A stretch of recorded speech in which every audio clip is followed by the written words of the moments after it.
do it! Ripley's got the power loader, the ultimate battle suit, perfect in a pinch, with all the anti-alien firepower a Marine could ask for. Aliens!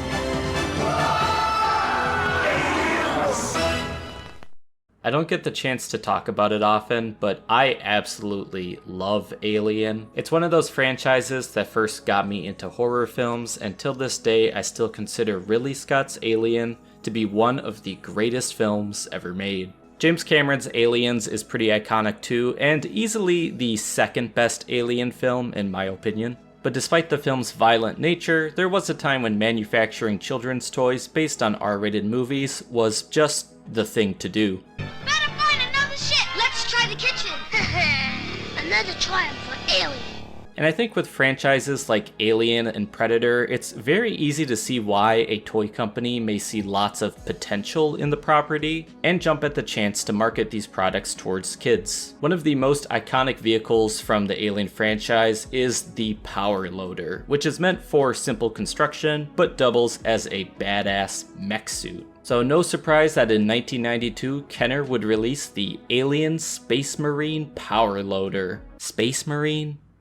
Okay then. I was looking to buy one of these anyway, but when I spotted it brand new at a local toy show, I knew I had to get it. So I picked this up at a pretty reasonable price and decided if I was going to open it, I might as well do a video on it, so I can cherish this moment forever.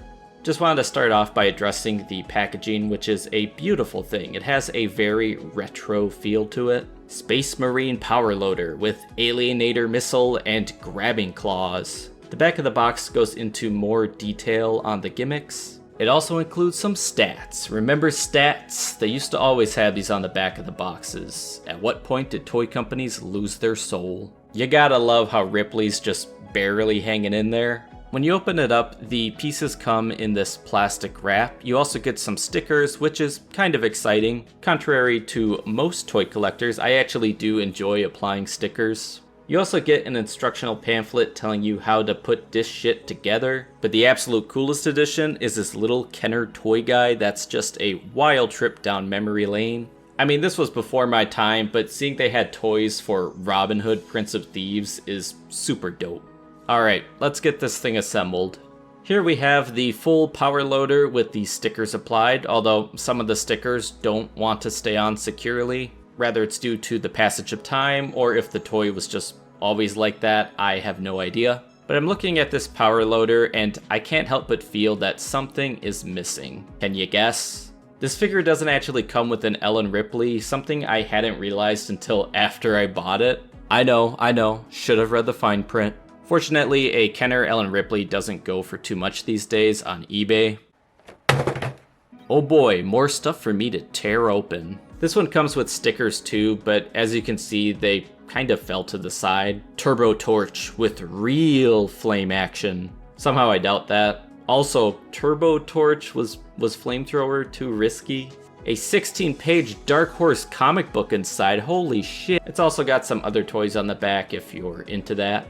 Now before I return to the power loader, let's talk a little about this Ellen Ripley figure. It's a pretty basic Kenner toy with extremely limited articulation. I tried to apply the stickers, but none of them wanted to stick. I ended up having to glue one onto her flamethrower, and after that point, I just gave up. She has this neat gimmick where if you line the gun up right with her pouch, you can move her arms up and down, and it looks like flames are coming out. Her sculpt is...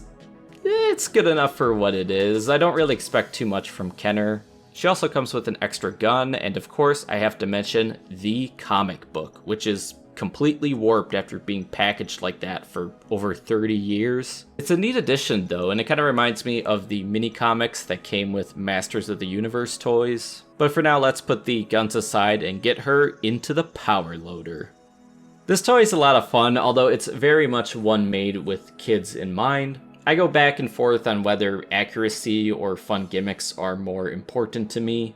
This suit is filled with a lot of wild inaccuracies, and I think that may turn some people off from buying it. Obviously, the one in the movie wasn't loaded with extra guns and a missile launcher, although that would have come in handy, I'm sure. The missile launcher is a fun addition though. It has the right amount of force. It goes a pretty alright distance, but it isn't going to take someone's eye out like a Midak blaster.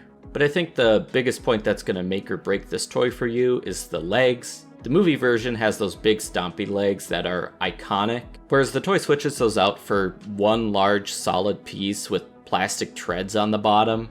I get why they would do this. I mean, it probably saves them some money on plastic and requires less detail. It's a creative solution that I actually do admire. There's just one problem. Where's the wheels?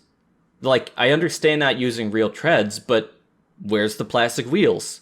Put some wheels on the bottom and it would have drastically improved this thing. Like, it would make it so much more fun. Beyond the missile launching gimmick, there's also some well-hidden buttons on the shoulder of each arm that result in this fun grabby motion. The claws aren't exactly accurate either, but they're still fun to mess around with.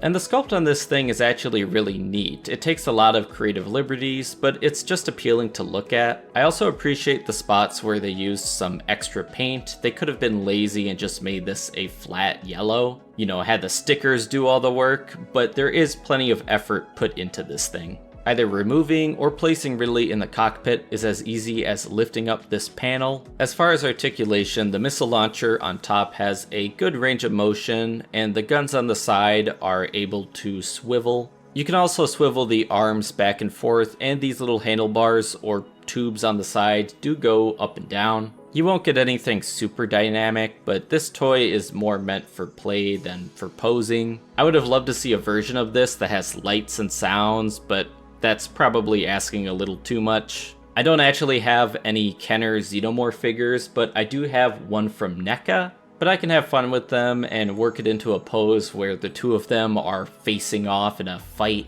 I don't have much more to say beyond that this is a fun children's toy. Whether or not you'll enjoy it as an adult completely depends on what you want out of your toys. Although if you're a sucker for retro stuff, yeah, you're gonna love this. Anyway, that's it for now. Thanks for stopping by. I am out of here. Now get away from me, you bitch. Was that a little mean? That might have been a little mean.